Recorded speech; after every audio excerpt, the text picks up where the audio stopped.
Radio Fynbos ondersteun nie net alleen die bokke nie, maar ook dan vir Karoo Spens.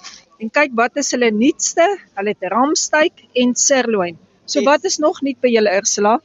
Hierdie is nou ons nuutste edition wat ons het, maar ons het, soos in die verlede, het ons lieflike organiese vryloophoender.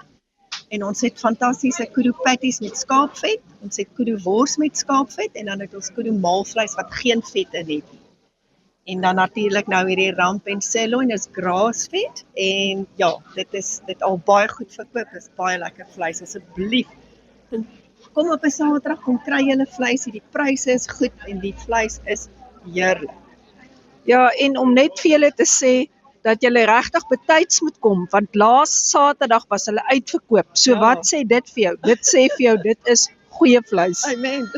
En dan het julle ook die wedges. Ja, ek maak nou by die huis self potato wedges. So dis tuisgemaakte potato wedges wat julle hierso kan kom eet saam met julle burgers wat ook baie lekker is. So elke Saterdag is hulle by die Brugmark, moet hulle nie mis nie.